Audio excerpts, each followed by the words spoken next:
심소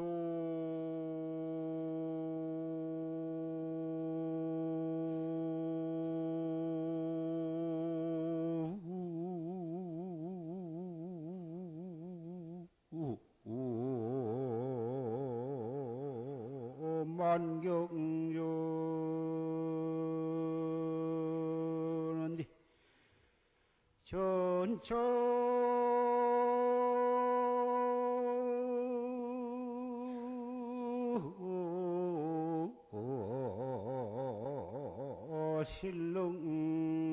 실릉유로구나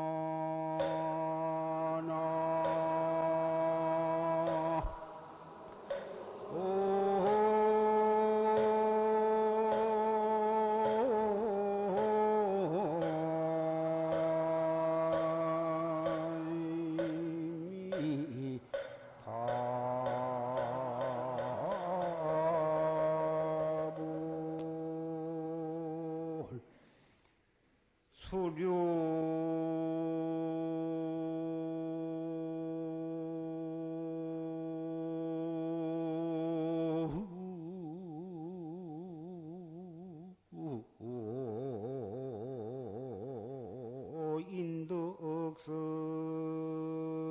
인덕성하면 무희 영문이라 나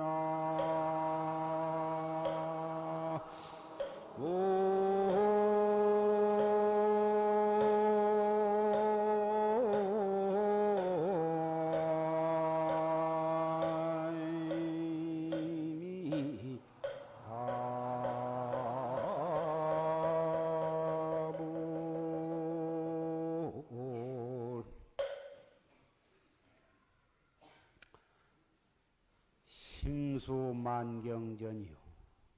마음은 모든 경계를 따라서 일어나는데 전처실능유라. 일어나는 곳마다 바로 거기서 능이 그윽해 버린다. 중생은 경계에 따라서 마음이 일어나는데 한 생각 일어나면 그 한 생각으로 인해서 점점 생각이 벌어져 가지고 가지가 쳐서 그 생각이 점점 발전을 해 가지고 그 생각이 얼굴에 표현이 되고 나아가서는 행동으로 나타나 가지고 큰 일을 저지르게 돼. 그래 가지고 그 한 생각으로 인해서 슬픔의 구렁에 빠지기도 하고 노여움의 불구덩이에 빠지기도 하고 나아가서는 지옥의 구덩이에 빠져서 허우적거리기도 하고 그러는데 그 한 생각 물론 우리가 살아있으니까 무슨 소리를 듣든지 무슨 색상을 보든지 어떤 경계를 닥치면 그 경계에 따라서 생각이 조금씩 찻소리라든지 비행기 소리라든지 또는 어린애 소리라든지 저건 꽃이다, 붓다, 검다 우리가 살아있기 때문에 그러한 경계에 따라서 그런 생각이 일어나는 것은 당연한데 그 일어나는 그때에 그 일어나는 바로 그 자리에서 능이 그 경계에 휩싸여 끌려 들어가지 아니하고 바로 그 자리에서 본성을 인덕해 버린다. 일어나는 바로 그 경계를 발판으로 해서 자기의 본성 자리로 돌아와 버린다. 이것이 수류인덕성이에요. 수류인덕성. 수류인덕성을 해버리면 무희영무후라 하셨어. 기뻐할 것도 없고 근심할 것도 없다. 우리는 끊임없이 일어났다 꺼졌다 일어났다 꺼졌다 하는 그 생각이 그것이 바로 생사심인데 이 세상에 나왔다가 한평생 살다가 죽어가고 죽었다가 다시 또 자기의 업에 따라서 어느 곳에 태어나면 또 한평생 살다가 또 죽고 하기를 무량 억천만겁을 그렇게 윤회를 하면서 금생에까지 이르렀는데 그 육도 윤회의 근본이 무엇이냐 하면 한 생각 때문에 그런 거예요. 한 생각 일어나는 것 그것이 원인이 되어가지고 천당에도 올라가고 지옥에도 떨어지고 축생도 되고 또는 사람도 되고 귀신도 되고 그런 것이에요. 그런데 그 일어나는 한 생각을 어떻게 단속을 하느냐 여기에서 지옥으로 떨어질 것을 미연에 방지할 수도 있고 축생이 될 것을 미리 방지할 수도 있고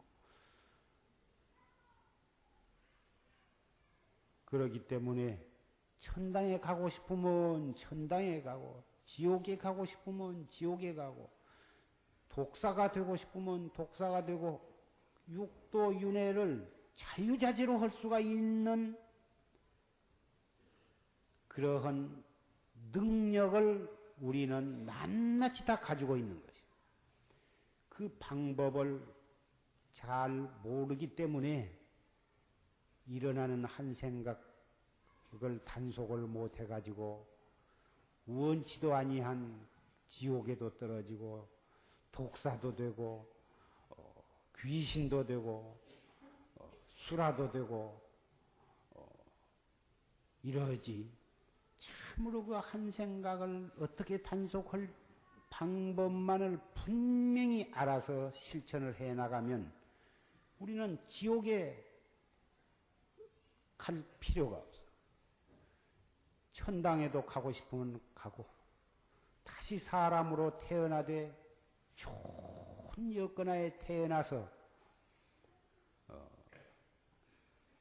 자기도 훌륭한 인격을 이루고 나아가서는 모든 사람을 갖다가 제도할 수 있는 그러한 사람이 될 수도 있는 것이요.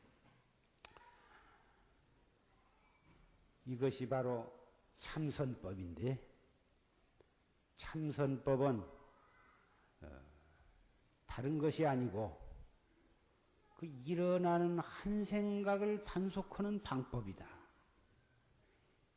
한 생각을 어떻게 단속하느냐. 슬픈 일을 당하든지 또는 속상하는 일을 당하든지 괴로운 일을 당하든지 또는 기쁜 일을 당하든지 어디에서 언제 어떠한 일을 당하더라도 바로 그때 그 자리에서 이 무엇고 자기 본참 화두를 거각하는 것입니다. 금방 녹음 법문을 통해서 조실스님의 법문을 들었습니다마는 활구참선이 바로 가장 빨리 어떠한 근기라 하더라도 남자가 되었건 여자가 되었건 나이가 많건 적건 지식이 있고 없건 또는 성질이 급해서 성을 잘 내건 빈부 귀천과 남녀노소를 막론하고 누구라도 부처님과 차등이 없는 진여 불성을 가지고 있기 때문에 일어나는 그 생각만 두 번째 생각으로 벌어지기 전에 어떤 생각이 일어나자마자 동시에 이 무엇고 알 수 없는 의심으로 자기의 화두를 참고한다면 거기에서 육도 윤회는 끊어지게 되는 것입니다. 죄라 과거에 죄를 많이 지었는데 그 죄 많은 사람이 참선을 한들 어떻게 기원성성불을 하며 그 뭐 이먹고 좀 했다고 해서 어떻게 내가 그러한 무서운 많은 죄를 지었는데 지옥에 안 떨어질 수가 있는가? 이러한 생각을 먹고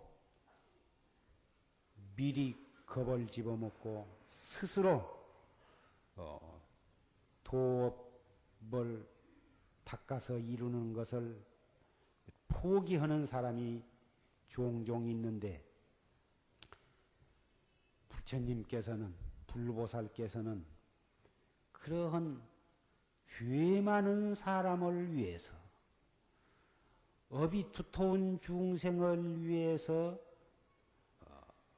이 사바세계에 출연을 하셔서 그 많은 법을 설하셨고 3000년 전에 서가모니 부처님께서 출연하신 그 부처님만이 아니라 그렇게 출연하신 정식으로 부처님으로 출연하시는 부처님뿐만이 아니고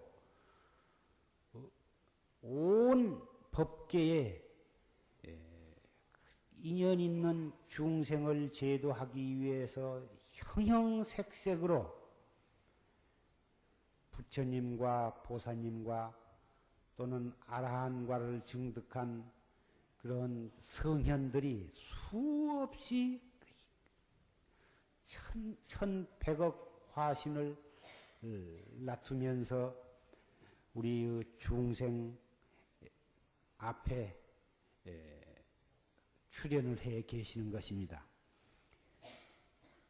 죄도 없고 공부를 잘하는 사람은 더 말할 것도 없고 죄 많은 사람일수록에 업이 두터운 사람일수록에 그런 불보살과 성현은 100배 더 불쌍한 마음으로 어떠한 방법으로 이 중생을 제도할까?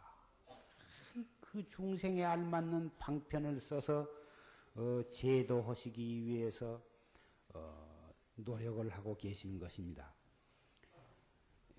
우리 중생들, 업이 두터운 우리 보잘것없는 중생도 아들과 딸을 많이 두면 공부 잘하고 착하고 좋은 아들을 마음으로 흐뭇하고 기쁘고 그렇지만 그 공부를 잘 못한다든지 몸이 어디가 불구잘한다든지 마음이 바르지를 못해서 못된 일을 많이 한다든지 하는 그러한 자식에 대해서는 부모는 밤잠을 못 주무시는 것입니다.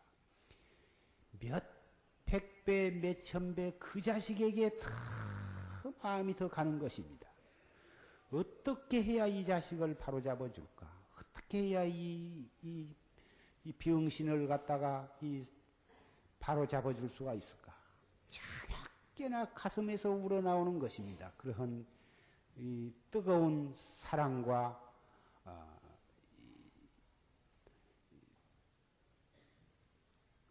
자식을 아끼는 마음이 일어나는 것입니다.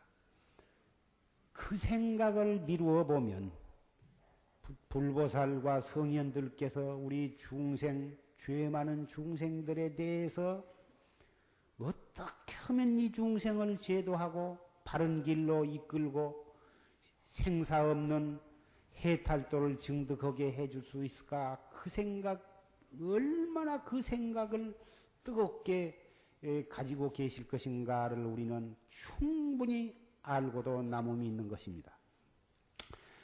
어떠한 종교에서는 자기만을 믿어야지 자기를 배반하고 믿지 않는 중생은 자기를 비방하거나 자기를 배반하는 그러한 사람은 3대까지 그 벌을 주어서 멸종을 시킨다고 하는 그러한 경을 외도의 경을 내가 봤습니다마는 우리 부처님은 중생에 대한 보복이라고는 있을 수가 없습니다.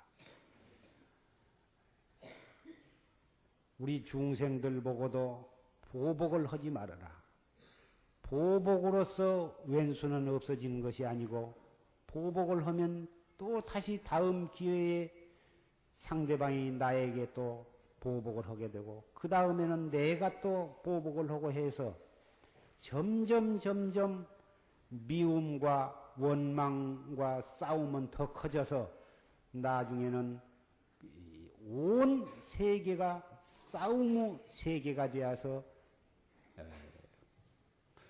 지옥으로 변할 수밖에 없지 않겠느냐. 왼수와 싸움을 없애려면은 보복을 하지 말고 자비로서 바른 마음으로서 상대방을 불쌍하게 생각하고 어떠한 방법을 쓰면은 저 사람 마음을 편안하게 해줄 수 있을까? 이렇게 자비심을 가짐으로써 용서함으로써 싸움은 없어진다고 부처님께서 말씀하셨습니다. 그렇게 말씀하신 부처님께서 당신을 믿지 아니하고 당신의 가르침을 안 믿는다고 해서 우리를 지옥으로 갔다가 지옥의 불구덩이다 집어넣거나 더군다나 직접 부처님을 비방하고 욕하는 사람을 지옥에다 밀어넣지 아니할 뿐만 아니라 그 사람의 자손까지 3대까지 멸종을 시킨다고 하는 그런 일은 우리 부처님께는 꿈에도 생각할 수 없는 일인 것입니다. 불법을 비방하면 그러면 아무리 불법을 비방하고 삼보를 비방해도 그러면 지옥에도 안 가고 상관이 없구나. 인자는 내가 마음 놓고 불법을 좀 비방을 해야겠다. 그러한 생각을 먹는 사람은 없겠습니다마는 불법을 비방하면 지옥에 가기는 갑니다. 부처님이 끌어다가 부처님이 그 중생이 불법을 비방하는 중생이 미워서 부처님이 지옥에다가 갔다가 밀어넣는 것이 아니고 자기가 지옥에 갈 짓을 했기 때문에 자기의 업에 의해서 지옥에 떨어지게 되는 것뿐입니다. 그러나 다른 나쁜 짓을 한 것이 아니고 부처님을 비방했다 한 그 인연으로 그래도 부처님과 인연을 맺게 되는 것입니다. 어떠한 형태로든지 부처님과 인연을 맺었기 때문에 부처님을 비방함으로써도 부처님과 인연을 맺었기 때문에 지옥고를 받고 난 다음에는 반드시 견성 성불을 한다. 부처님께서 이렇게 말씀을 하셨습니다. 부처님을 비방하는 그 과보로 일단은 지옥에 떨어졌지만 지옥고 받은 뒤에는 부처님을 비방한 그러한 형식으로 부처님과 인연을 맺은 그 공덕으로 해탈도를 증득할 수가 있다. 그러니 부처님과 만약에 좋은 인연, 불법을 믿고 불법을 찬양하고 불법을 많은 사람에게 불법의 인연을 맺어주려고 노력을 한 그런 좋은 인연을 맺는 사람이라면 지옥의 과거에 지은 죄로 지옥에 갈 만한 죄업을 지은 바가 있다 하더라도 지옥고를 면하게 되지 않겠습니까? 하물며 이 정법에 의지해서 자기 공부를 철저히 해서 금생에 결정코 태도를 성취하겠다고 하는 그런 철저한 신심으로 노력을 한다면 그 사람은 반드시 태도를 성취하게 될 것은 의심할 여지가 없는 것입니다. 첫째, 이 공부를 하려면 무상을 철저히 느껴야 하는 것입니다. 무상이라 하는 것은 덧없다 이 말씀입니다. 이 세상의 모든 것은 영원성이 없어. 잠시도 그대로 있는 것이 없고 시시각각으로 변해가지고 결국은 없어져. 우리 눈에 태양은 언제나 한결같이 빛나고 있고 있는 것 같지만 몇 억년, 몇 억만 년이 지나면은 저 태양도 언젠가는 불이 꺼질 때가 오는 것입니다.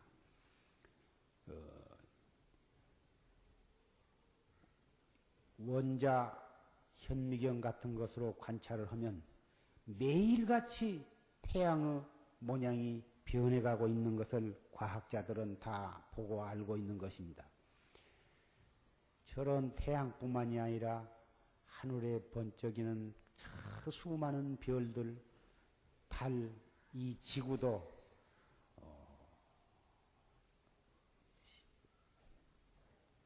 시시각각으로 변해가고 있고 더군다나 우리의 몸뚱이도 해마다 어린애는 자라고 자란 사람은 또 늙어가고 이것이 바로 무상한 증거인 것입니다. 하루하루 우리가 살아가는 것은 죽음에 한 걸음 한 걸음 다가가고 있다고 표현을 할 수도 있는 것입니다. 진리의 입각에서 보면 진리를 깨달은 눈으로 보면 생사는 본래 없는 것이고 이렇게 시시각각으로 변해가고 있는 것은 하나의 진리의 살아있는 진리의 모습에 지나지 않는 것입니다마는 진리를 깨닫지 못한 우리의 참나를 깨닫지 못한 사람의 눈으로는 그 진리의 살아있는 모습이 바로 생사요. 그것이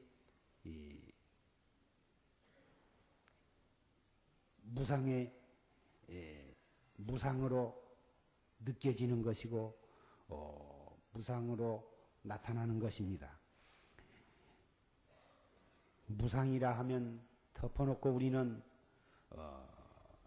나쁘다고 생각한 사람도 있고 또 이 무상한 속에서 살면서도 전혀 무상한 것을 모르고 영원한 줄 알고 우리의 몸뚱이도 영원히 살 줄 알고 우리 가지고 있는 모든 명예나 권리나 재산 같은 것도 영원히 자기가 누릴 줄 알고 거기에 빠져서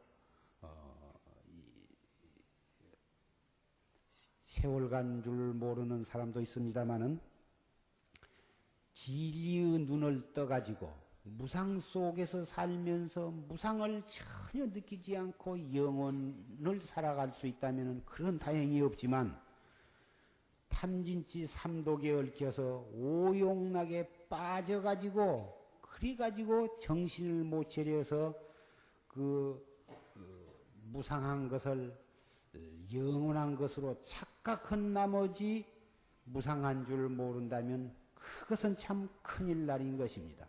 큰일 날 일인 것입니다. 분명히 우리 깨닫지 못한 사람에게는 지옥과 천당, 수라와 아귀, 축생과 인도의 육도 윤회가 분명한 것이고, 이것은 불법에 의해서 참나를 깨달은 대도를 성취하지 않고서는 천하 없이도 이 생사의 고해에서 해탈할 수는 없는 것입니다. 그래서 이 불법을 닦을 사람은 첫째 무상을 깨달아야 하는 것입니다. 이 세상은 정말 괴로운 것이라고 하는 것을 철저히 느껴야 하는 것입니다. 이것이 부처님께서 설하신 사제법문의 맨 첫머리에 있는 고제라 하는 것이에요. 고라고 하는 진리다. 이 세상의 모든 것은 무상한 것이요, 괴로운 것이요. 이 몸뚱이도 무상한 것이요, 괴로운 것이다. 괴로운 것이라고 하는 것을 철저히 느낀다면은 도를 닦을 마음이 날 수밖에 없는 것입니다. 어떻게 하면 이 괴로움을 면할 수가 있느냐? 괴로운 것을 면하려면 그 괴로운 것은 어째서 생겨났는가? 그 원인을 알면은 알아야 되는 것입니다. 그 원인은 무엇이냐 하면은 우리의 탐진치 삼독심 때문에 괴로움의 원인이 생겨난 것입니다.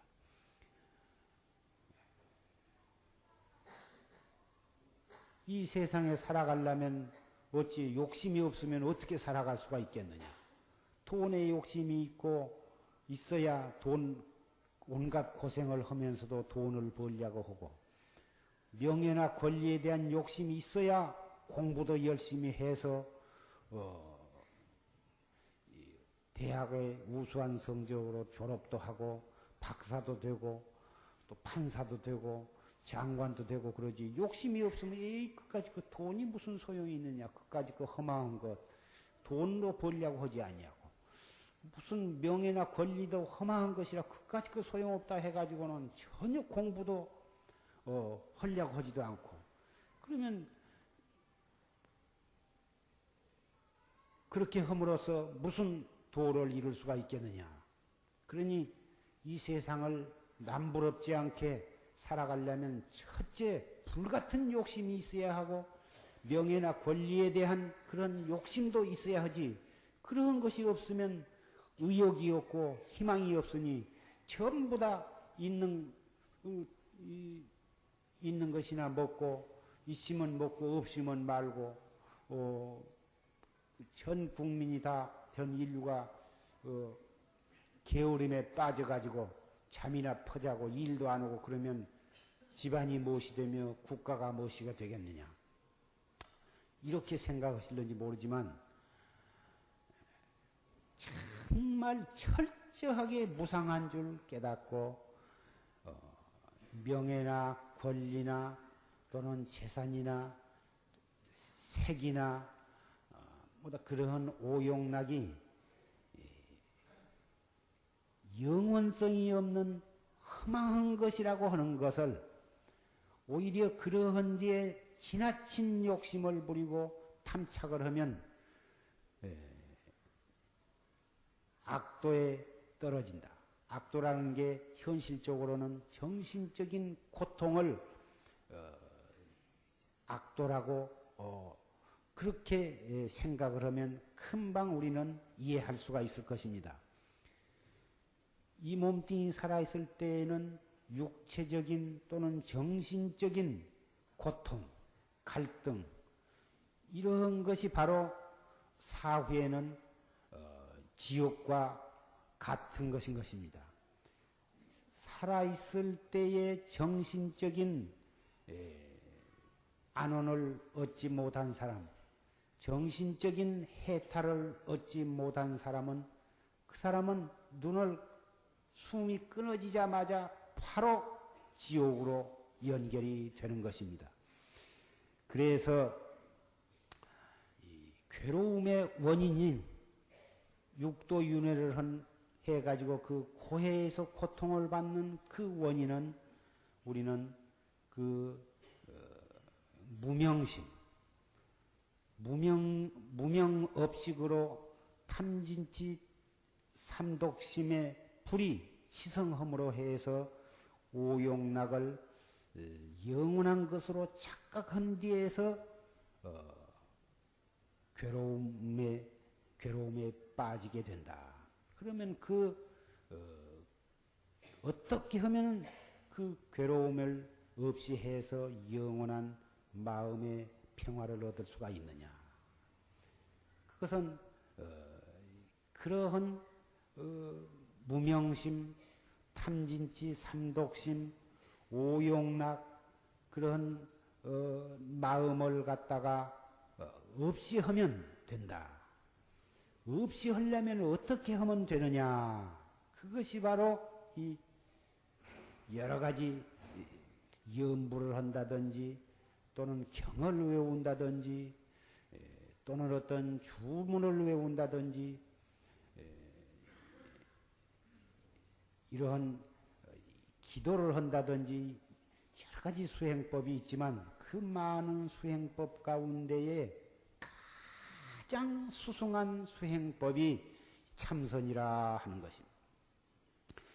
참선은 아까 말씀드린 바와 같이 꼭 머리를 깎고 깊은 산중에 들어가야만 되는 것도 아니고 머리가 있건 없건 나이가 많건 적건 지식이 있건 없건 누구라도 일어나는 한 생각을 돌이켜서 태관절 이 몸뚱이 끌고 다니는 이놈이 무엇인고 이 무엇고 이렇게 한 생각을 돌이키면 이것이 바로 무명을 돌이켜서 보리로 돌아오는 길이고 생사의 고요에서 해탈을 언덕으로 건너가는 길인 것입니다. 이 방법이 너무 쉽고 너무 평범하고 너무 간단해서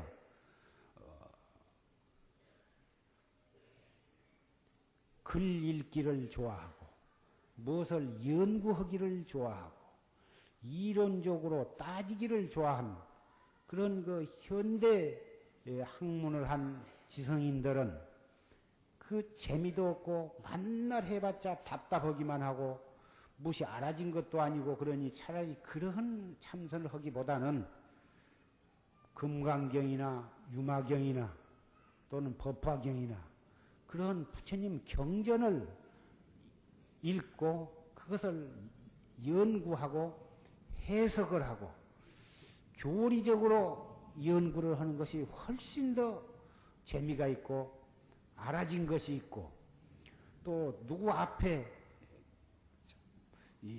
자신 있게 불교에 대해서 이야기할 수도 있고 그러니 대부분 이러한 지성인들이 그 교리적으로 이렇게 연구하기를 좋아하는 경향이 있습니다. 참선은 3년을 하거나 10년을 해도 해 갈수록 가슴이 답답하고 알 수가 없고 알아진 것이 없고 오히려 무엇이 알아지면 못 쓴다고 그러고 그러니 그 누구 앞에 3년 동안 내지 10년 동안 참선을 했으면서도 참선이 무엇이냐 어떻게 하면 깨달을 수가 있느냐 깨달으면 대관절 무엇을 깨달으며 어떻게 되는 것이냐 누가 물어봐도 나는 잘 모른다고 대답하기가 참 창피하지 않느냐 그러니 교리를 연구를 하면 경을 공부를 하고 외우고 해석하는 교리적으로 공부를 하면 자기도 차츰 1시간 공부하면 1시간 공부한 만큼 얻은 바가 있고 한 달을 공부하면 한 달을 공부한 만큼 무엇이 알아진 것이 있고 누구 앞에 이 얘기를 하면 사람들이 뭐다 발심을 해서 참 불교가 좋다고 이렇게 따라와주고 그래서 이 경을 공부를 하는 것이 좋다.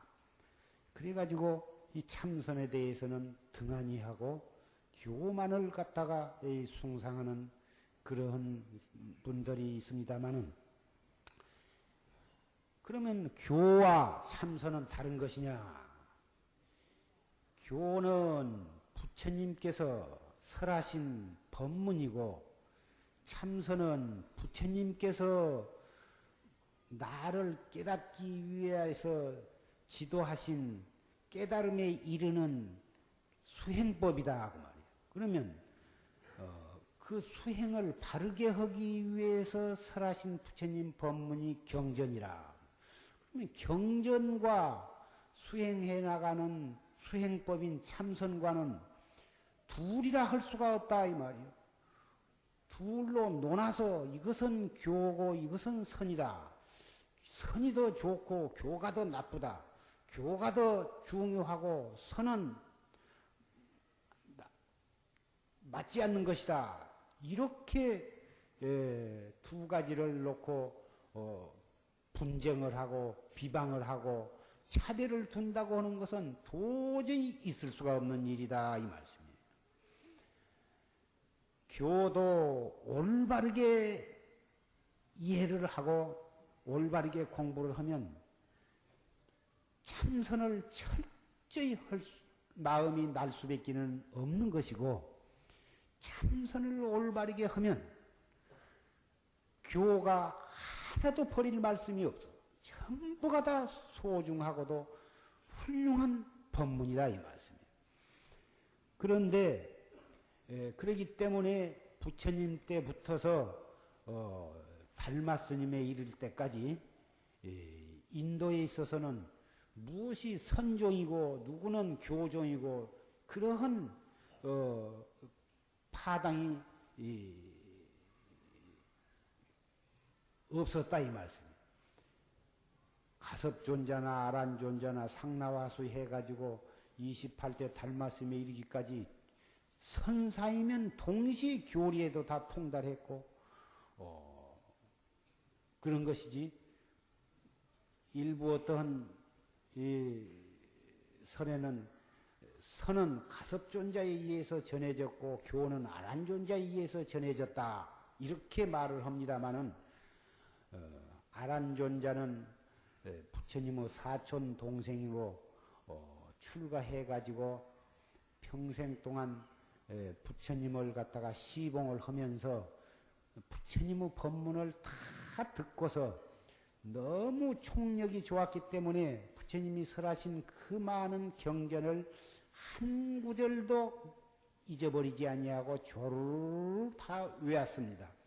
외울 수가 있었기 때문에 경전을 결집을 할 때 아란존자의 입을 통해서 그 많은 경전이 줄줄줄줄줄줄 외웠습니다. 그렇게 아란존자가 한 구절씩 한 구절씩 외우면 500명의 아라한들이 대도를 성취한 성현들 그 아라한들이 과연 틀림이 없이 우리도 그렇게 들었다. 이렇게 증명을 함으로써 한 구절씩 한 구절씩 부처님의 그 경전이 결집이 된 것입니다.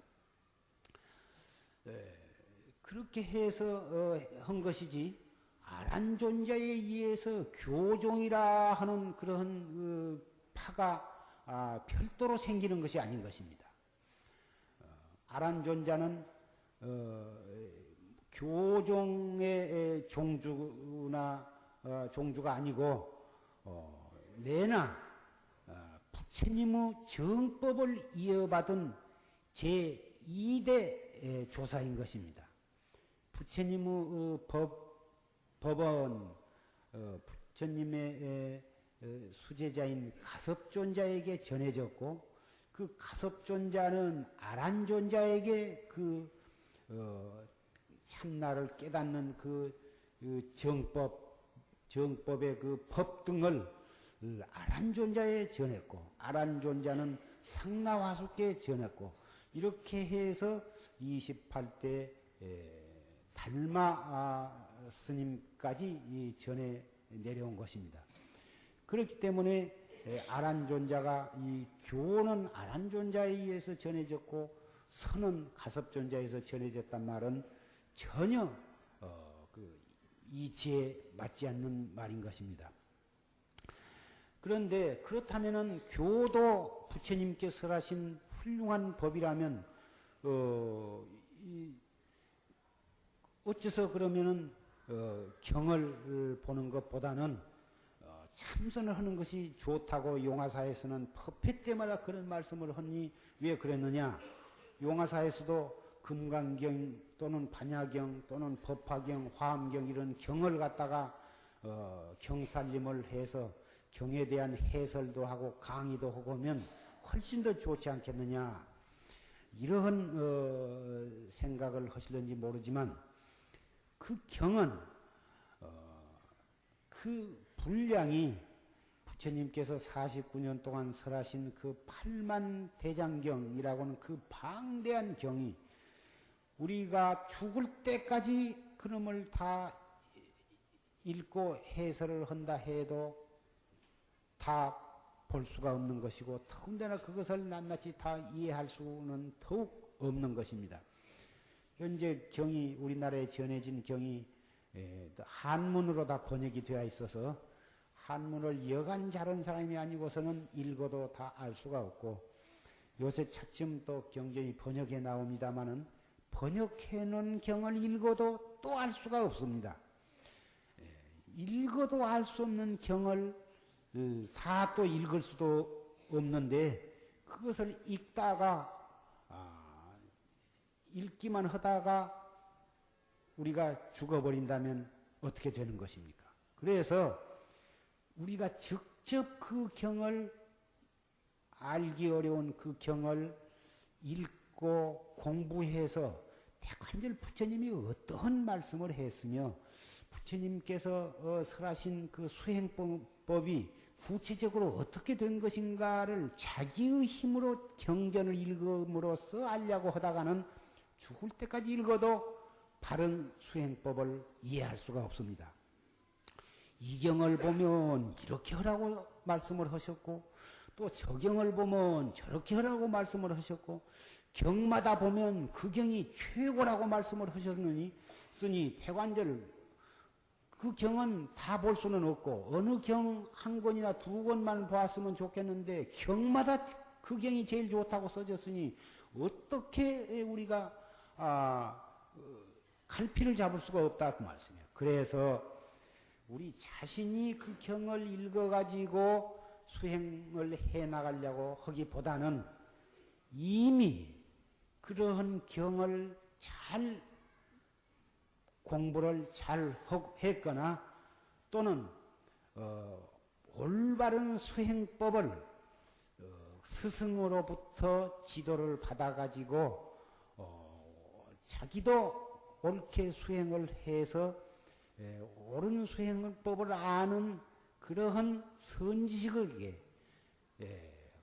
구전심수로 수행법을 직접 지도받아가지고 당장 그날부터서 수행을 실천해 나가는 것이 가장 빠르고도 좋은 방법이라 이것입니다. 그 수행법이 책을 봐가지고서는 해 나갈 수가 없다고 말을 해도 과언이 아닙니다. 왜 그러냐 하면 눈으로 볼 수 있는 길을 갈 때에도 처음 가는 길은 자꾸 사람에게 물어봐야 하고 가다가 두 갈래 길, 세 갈래 길, 네 갈래 길을 만나면은 그 사람한테 물어서 어디로 가는가를 물어서 가야 하는 것인데 물어보지 않고 간다든지 또는 그 길을 잘 모르는 사람한테 물어봐 가지고 잘 모르는 사람 지시를 받아 가지고 가다가는 엄한 길로 가게 된다 이 말씀. 하물며 마음을 닦는 이 길은 눈에 보이지 않는 길이에요. 마음으로 닦아가는 길이기 때문에 우리의 사람이 지은 업도 다르고 성격도 다르고 생긴 모양도 다르고 생각도 다르기 때문에 공부를 지어나가되 처음에 시작은 뭐다 같은 방법으로 같이 해나가지만 한 달, 두 달, 석 달, 1년 이때 해나가다 보면 각기 다른 경계가 나타나게 되는 것입니다. 그럴 때 책을 아무리 뒤져봐도 어떻게 하라고 한 것이 구체적으로 쓰여 있지 않습니다.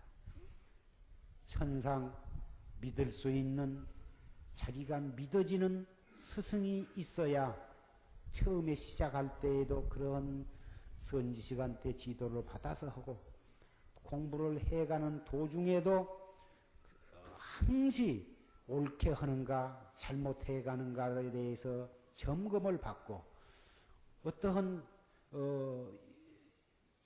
이상한 경계가 나타날 때에도 즉각 가서 그 상황에 대해서 보고를 드리고 이것이 잘못된 것인가 옳은 것인가를 지도받아서 많이 못 쓰게 되기 전에 즉각적으로 바로잡아 나가야만 허송세월을 아니할 뿐만 아니라 삿된 경계에 빠지지 않게 될 것입니다.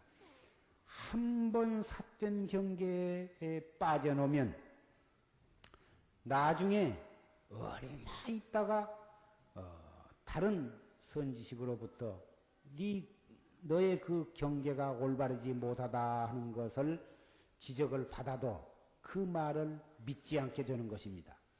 이미 자기 나름대로 경계에 맛을 붙여가지고 깊이 빠져 들어갔기 때문에 그러한 경계에서 빠져나오기를 대단히 아깝게 생각하는 것입니다. 내가 얼마나 애를 쓰고 공력을 들여서 얻은 경계인데 또 이 경계가 얼마나 좋고 좋은데 어떻게 이 경계를 아니라고 하며 벗어날 수가 있을까? 나는 못 버린다. 해가지고 여간에서는 다른 사람 말을 고지 듣지를 않게 되는 것입니다. 그렇게 되면 부처님이 출현을 해도 그 사람은 제도할 수가 없는 것입니다. 따라서 이 공부는 처음 시작할 때부터서 바른 스승을 만나서 지도를 받아가지고 옳게 시작을 해야만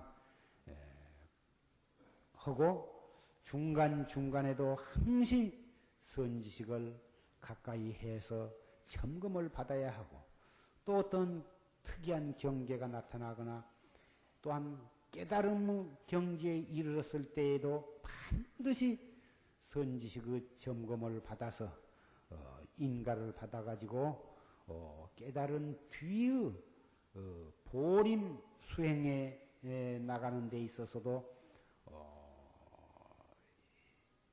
직접적으로 지도를 받아야만 부처님과 똑같은 또 조사와 똑같은 그런 완전한 수행의 단계에 수행 목적지에 도달할 수가 있는 것입니다. 그래서 달마 스님께서도 그 혈맹론에 말씀하시기를 이금차도의 난득기이다. 이 도법에 있어서 사람 만나기가 어렵다.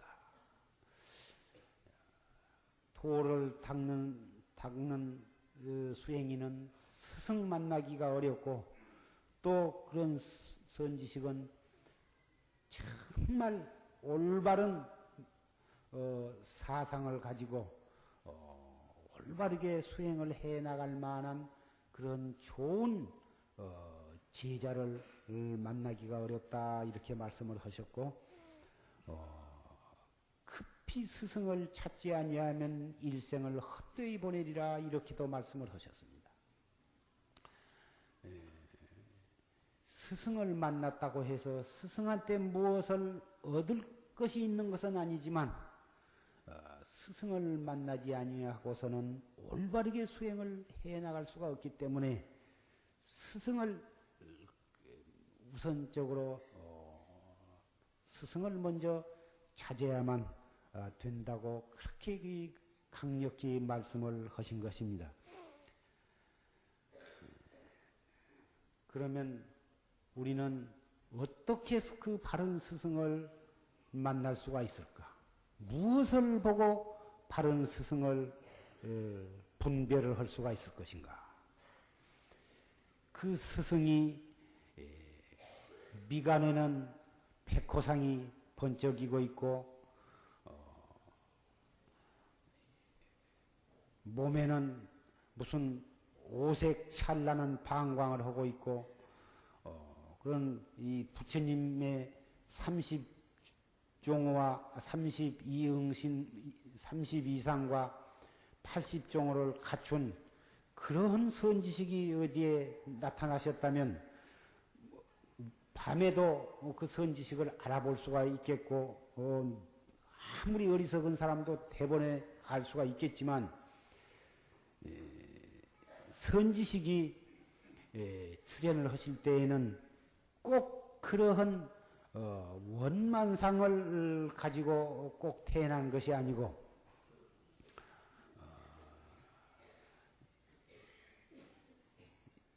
화엄경의 53 선지식처럼 때로는 승려로 태어나기도 하고 때로는 어린 동자로 나투기도 하고 때로는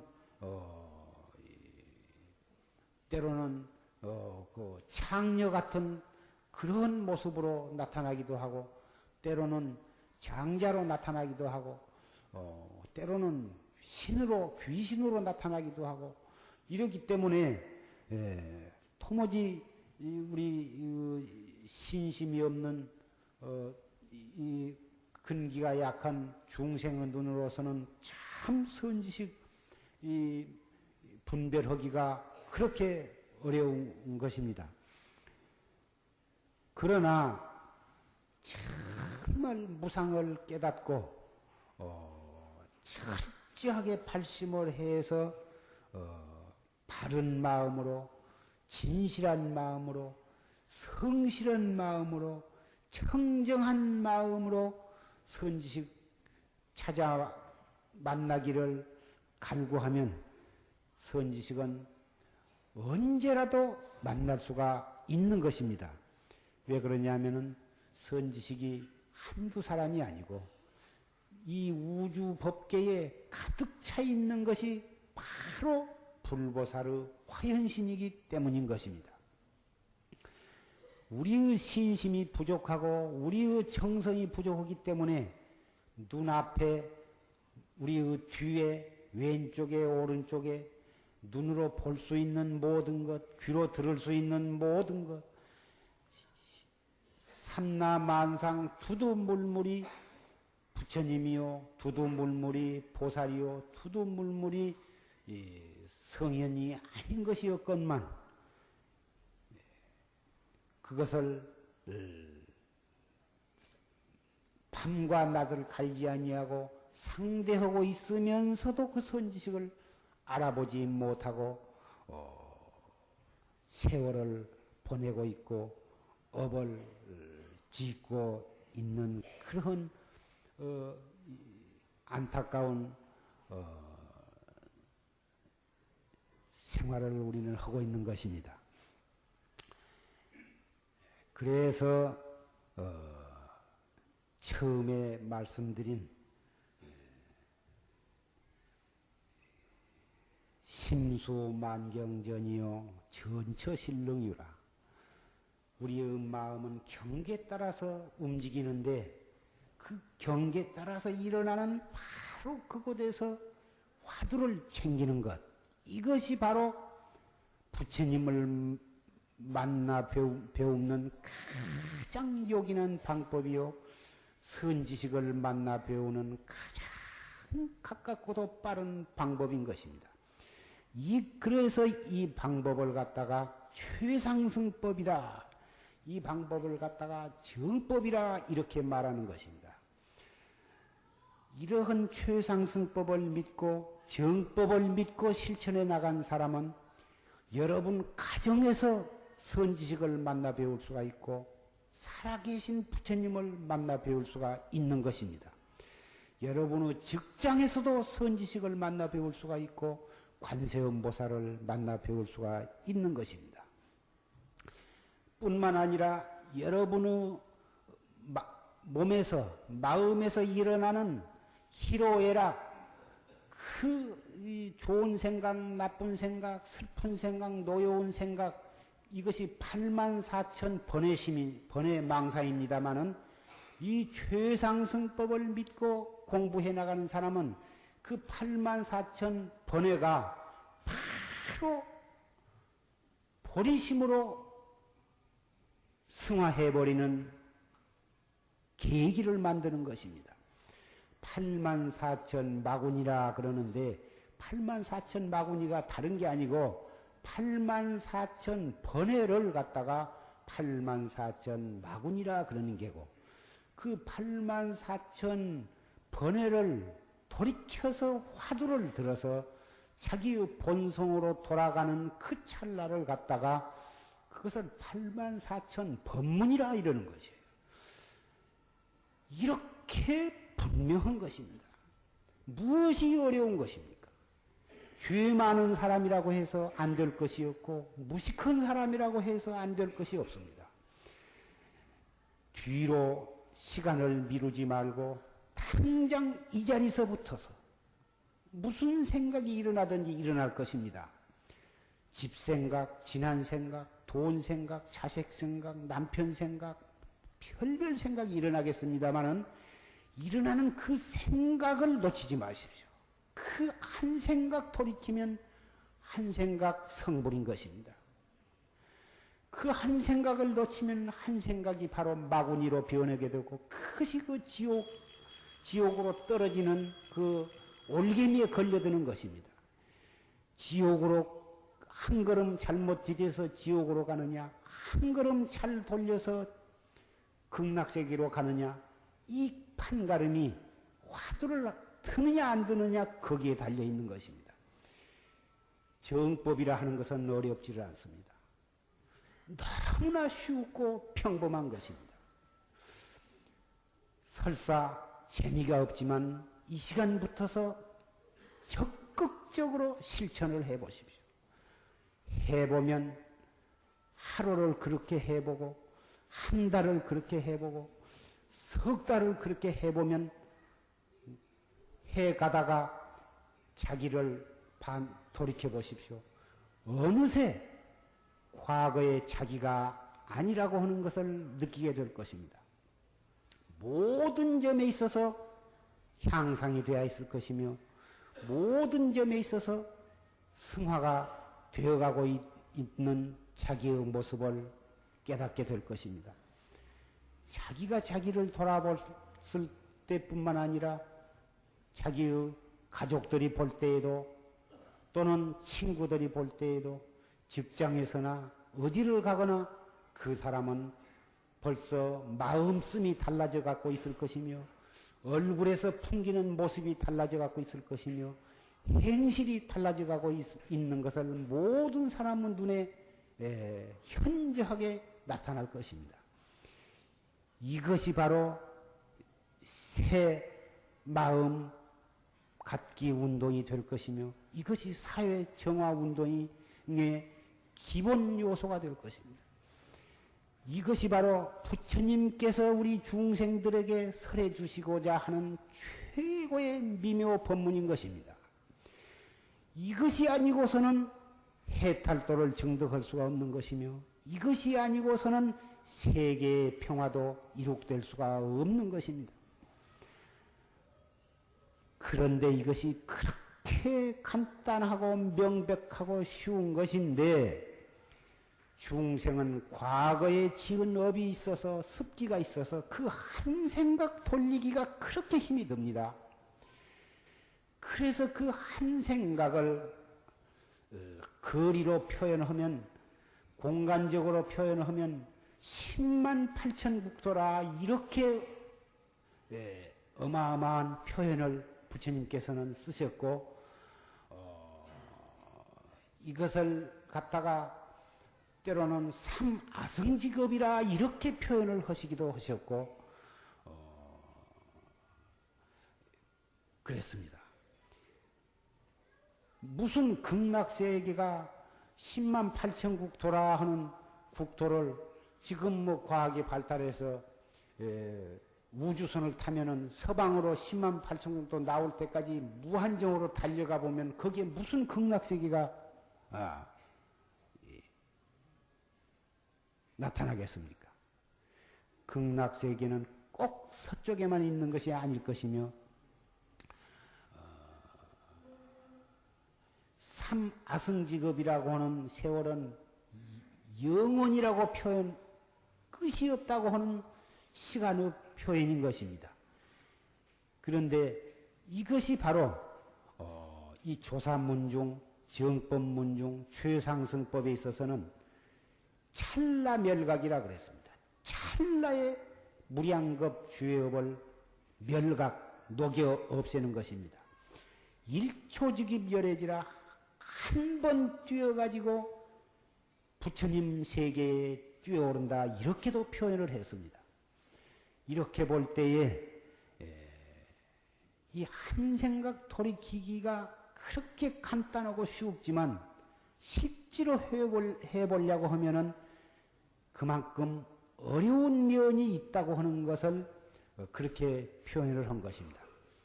그렇게 어렵다고 해서 아니한다면 언제까지나 어려운 문제로 남아있을 것입니다.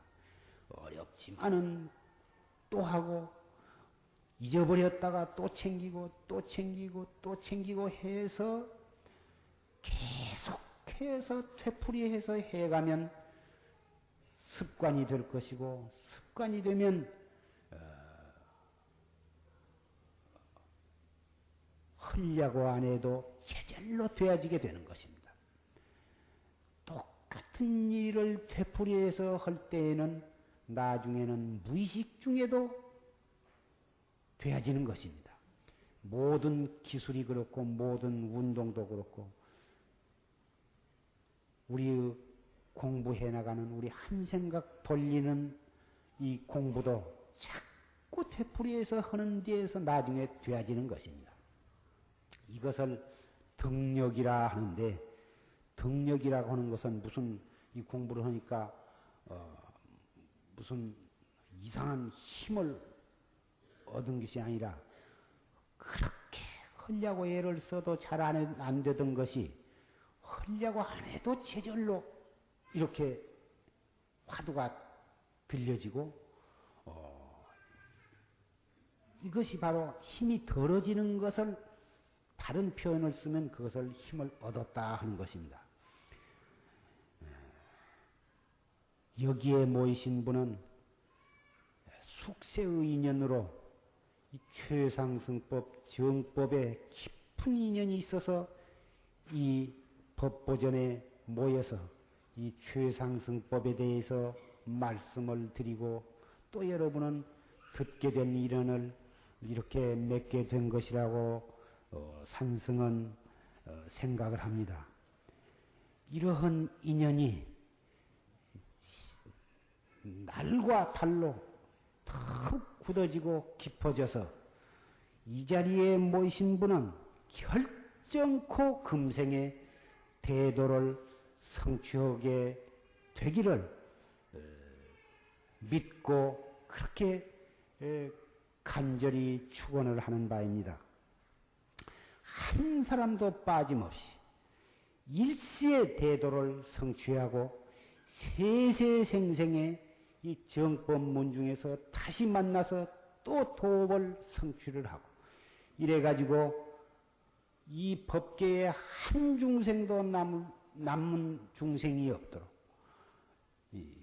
우리의 목표를 설정을 할 것을 다짐을 하고 말씀을 맺고자 합니다. 금생에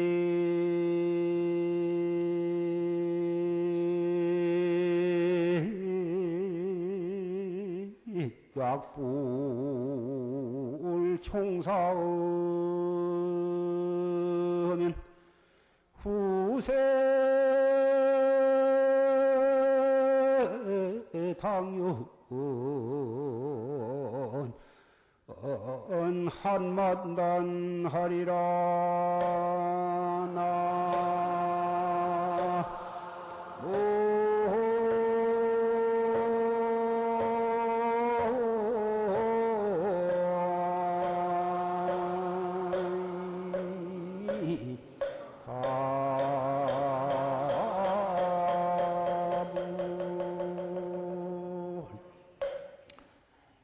금생에 만약 이렇게 간절히 말씀드리는 이 말씀을 명심해서 이것을 실천을 하지 아니하면 내생에 한이 만단이나 될 것이다.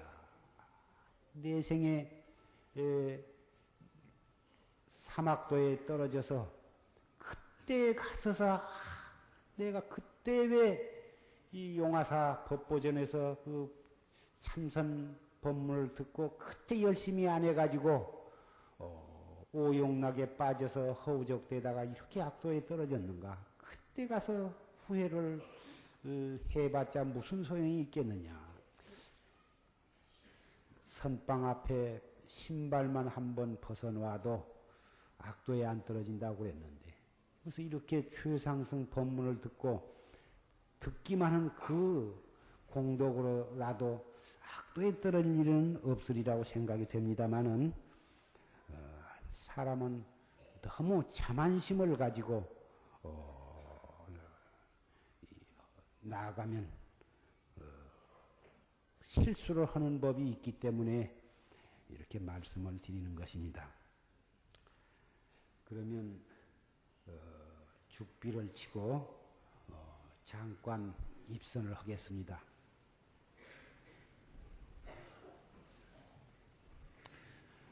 편안하게 앉으십시오. 반가부좌를 하십시오.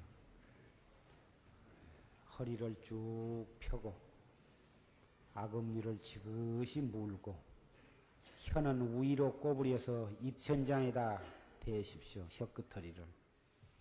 그리고 눈은 평상으로 뜨고 숨을 깊이 들어 마십시오. 가슴이 벅차도록 들어 마시세요.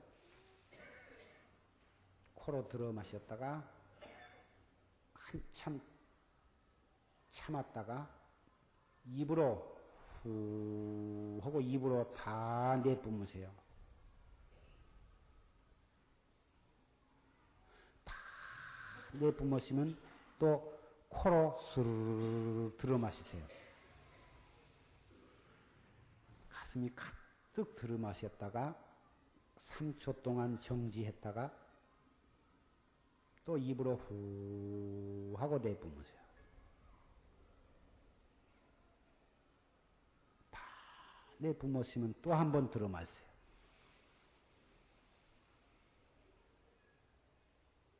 (3초) 동안 정지했다가 조용히 다 내뿜으세요. 이것이 준비호흡입니다. 준비호흡을 해서 다 내뿜었으면 이제 코로 들어 마시되 가슴은 그대로 놔두고 아랫배 단전 부위가 볼록해지도록 들어 마시는 것입니다. 너무 가득 들어 마시지 말고 팔부쯤만 들어 마셔. 약 3초 동안 머물렀다가 조용하게 내쉬면서 이 무엇고 하고 내쉬면서 아랫배는 차츰 홀쭉해지도록 다 내셨으면 또 슬 들어 마시고 이렇게 계속해서 해나갑니다.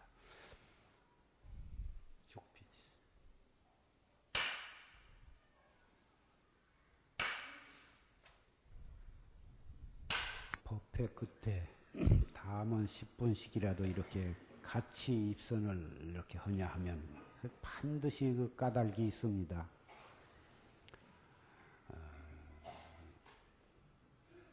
과거세에 남해 바닷가에 큰 고목나무가 있었는데 그 고목나무에는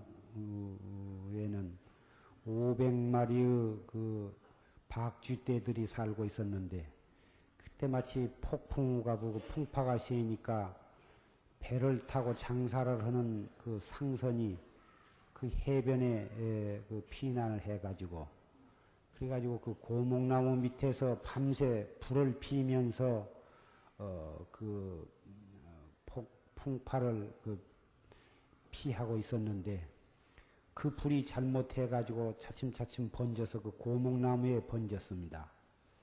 그 고목나무에 불이 붙으니까 그 500마리의 그 고목나무 속에다가 속에서 살고 있던 500마리 그 박쥐떼가 영락없이 타 죽게 되었습니다. 그런데 그 박쥐떼들은 그 불이 타올라서 뜨거워서 곧 죽게 됨에도 불구하고 그걸 도망가지를 않았습니다. 그가 왜 안 했냐 하면 그 상인 가운데에 밤새도록 그 부처님 경전, 그 아비담론 일부를 그 외우고 있었습니다. 그 외우는 소리가 너무 좋아서 그 소리를 듣기 위해서 그를 떠나지 않고 그 500마리의 그 박쥐가 그 고목나무 속에서 질식해서 드디어 타 죽었던 것입니다.